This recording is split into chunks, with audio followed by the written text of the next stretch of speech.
அஸ்ஸலாமு அலைக்கும். Hi family, welcome to our channel. Friday mini vlog பார்க்கலாமா? கொச்சியில் மழை சீசன் ஸ்டார்ட் ஆனதுனால செம்ம காற்று செம்ம மழையும் பெஞ்சிட்ருக்கு. அதனால நான் என்ன பண்ணேன், மிஷினில் கிளாத் போட்டுட்டு வீட்டுக்குள்ளேயே வந்து காய வச்சுட்டேன் ஃபேன் போட்டு. மதியானத்துக்கு சிக்கன் குழம்பு தான், நம்ம நார்மலாக எப்பயும் செய்கிற மாதிரி தான். வெங்காயம், இஞ்சி பூண்டு, தக்காளி, கொஞ்சம் தயிர், மிளகாத்தூள் 1 டீஸ்பூன், 2 டீஸ்பூன் மல்லித்தூள், சிக்கனை ஆட் பண்ணி உருளைக்கிழங்கு வேணும்னா போட்டுட்டு நல்லா மிக்ஸ் பண்ணி விட்டுட்டு எண்ணெயை நல்லா பரட்டி விட்டுட்டு அது கூட தேவையான அளவு தண்ணி போட்டு ஒரு 15 நிமிஷம் விட்டால் சூப்பராக ரெடி ஆகிடும். கிச்சன் வேலை முடிச்சோன்னா சிங்கில் இருக்க ஜாமான்லாம் கழுவி போட்டாச்சு. ஆக்சுவலாக என்னென்னா, கொத்தமல்லி புதினாலாம் சின்ன பிள்ளைங்க சாப்பிடும் போதே எடுத்து தூரம் போட்டுருவாங்க. அதனால் நான் என்ன பண்ணுவேன்னா, நான் ரைஸ் வந்து குக்கரில் வைக்கும் போதே கொத்தமல்லி புதினா 1 டேபிள் ஸ்பூன் நெய், தேவையான அளவு உப்பு போட்டு விசில் விட்டு எடுத்துருவேன். அதை எடுத்து ஒயிட் ரைஸ் எடுக்கிறதுக்கு இந்த மாதிரி கொடுத்தா பிள்ளைங்க நல்லா சாப்பிடுவாங்க. வெறும் ரைஸுமே சாப்பிட நல்லா சூப்பராக இருக்கும்.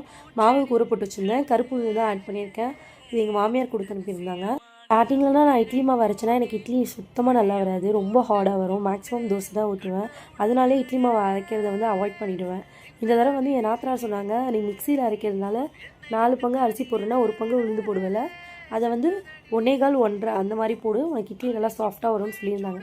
நான் அதே மாதிரி தான் எனக்கு ட்ரை பண்ணியிருக்கேன். நாளைக்கு செஞ்சு பார்த்து எப்படி இருக்குன்னு சொல்கிறேன். தேங்க்யூ ஃபார் வாட்சிங்.